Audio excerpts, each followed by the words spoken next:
morning show. It's 15 before 8. Many South Africans find themselves confused as to which career path really matches their abilities and, get this, personalities. Now, many students have expressed a lack of career guidance as a reason for their confusion. In fact, to highlight the problem, of the 18% of students who make it to university, 47% of those drop out and don't finish their qualifications. Are you one of them?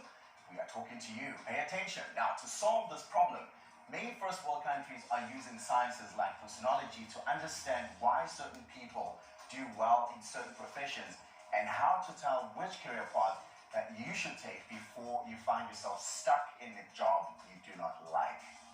Joining us today on our couch is Lwazi, a well-renowned personologist, to talk about a fourth industrial approach to career guidance. Good morning, and welcome to the morning show. And welcome, good morning to your viewers too. I'm really excited to speak to you. Just at the top of our conversation, let's talk about the science part of what it is a personologist does. So a personologist is basically someone that studies brain anatomy, Okay. and correlates personal behavior with facial symmetry and facial structure. So basically, a personologist is someone, William, who would study what you are good at intellectually, socially, and physically, Okay. and then they would match that to careers that go in line with your personality. But obviously, personologists, they work in different fields. Yeah. Like I specialize in education, I specialize in relationship consulting, Okay. compatibility for relationships, and also in business development and recruitment. Right, if you were to very quickly explain to me what it is you do, because we're looking at this and I'm seeing here action cells, thinking cells, feeling and emotion area. What are all those? What do they say? What do they tell us? Okay, so basically, in the front of our head, we've got our forehead, but behind the forehead is the frontal lobe, the part that actually houses the reasoning and thinking part of our brain. Okay. So that's where most of the thinking cells are located. Yeah. And right at the back, that's where the action cells are located. I see. And then we go down to what we call the occipital lobe to look at a person's feelings and emotions. Okay. So regardless of your intellect, how do you feel in a specific or certain environment? Right. And then automatic expression, that's when we look at how William expresses him or herself in any given situation, your communication skills and your communication style. Okay. And your need for physical movement. Do you prefer to be working seated? Do you prefer to be traveling? Right. And how does that all relate with your personality? And all of this science tells us if you have these traits, without a doubt, that's the environment you should find yourself in. Yes, absolutely. You see, the beauty of this, William, is that obviously there are not questions asked when we do your assessment. Yes. It is basically, we study obviously your facial structure and symmetry. Yes. Structure is an external indicator, or facial structure is an external indicator of internal brain function and behavior. Okay. That's a beautiful thing. And another beautiful part is that even for kids who are younger, who might struggle to answer certain questions in certain kind of tests, Yes. they still have faces. What happens, Lwazi, in the instance where someone is at cosmetic surgery? Does That's that alter things a bit? That's a very good question. Now, to answer your question indirectly, take a round board Yeah. and cut it in half. Yeah. You've changed and altered its shape.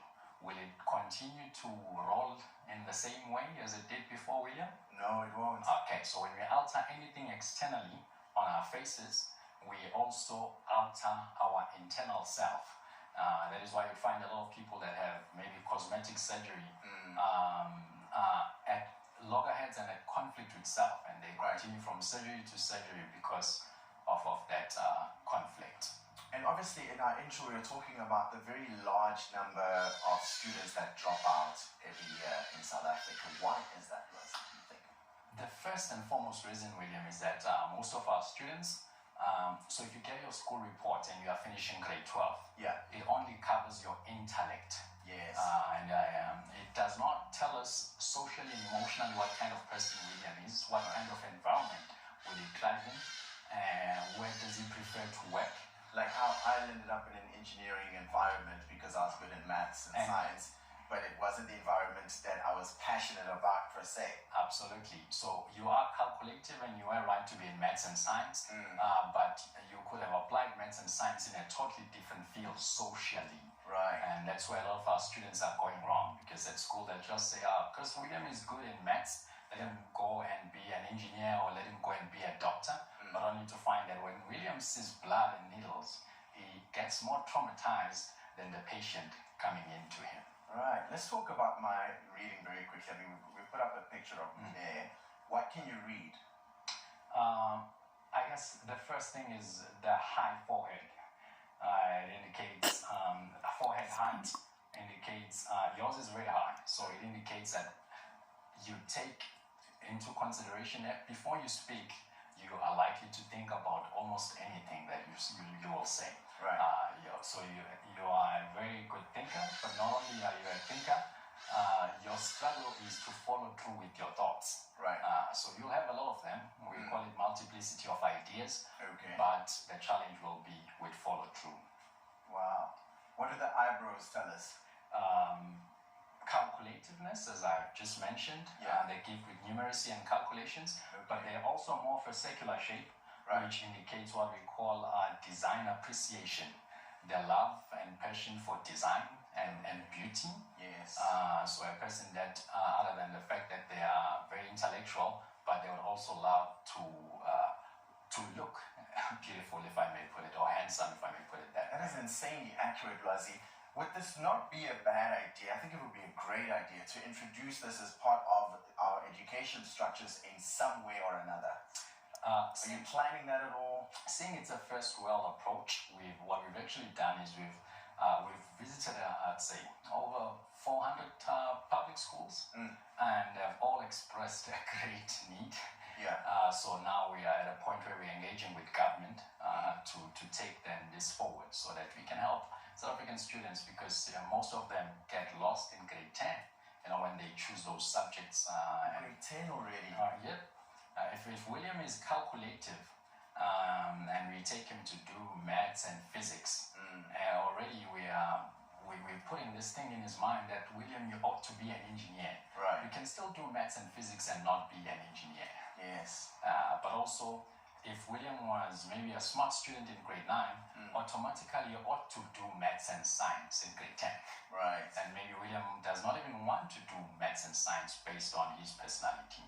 This brings into question all the aptitude tests that we've taken over the time. Would say, as accurate as they are academically, there are other personal traits or aspects of a person that you need to take into account before you point them in one direction or the other. Absolutely. And the beautiful thing about personology is, because the assessment is done from your face, it is very personalized, and it is not standardized. So you don't get standardized questions to say, William, what did you do in this given situation? Yes. We take into consideration the individuality of the person, Okay. and that no one person is a copy of the next. Right. So that's a beautiful thing. So each reading is as unique as the person is, right? Absolutely. Absolutely. Listen, Lwazi, I wish we had more time. I think we're going to bring you back, because you mentioned something about relationships at the top of our conversation, that your skills are able to help people with compatibility tests as well. So I think we'll bring you back for that conversation. Absolutely. I have a problem again with relationships. People like loggerheads. Yeah. William is musical, and if his partner does not understand that, Right. he might just think William wants to make noise, whereas William needs sound to stimulate thought. Absolutely. And without sound, William is not able to carry through his thoughts. So we'll be back, obviously, to share that more on relationships. Would love that. Lwazi Mchunu on the morning show on a Tuesday. I hope your mind is as blown as mine is.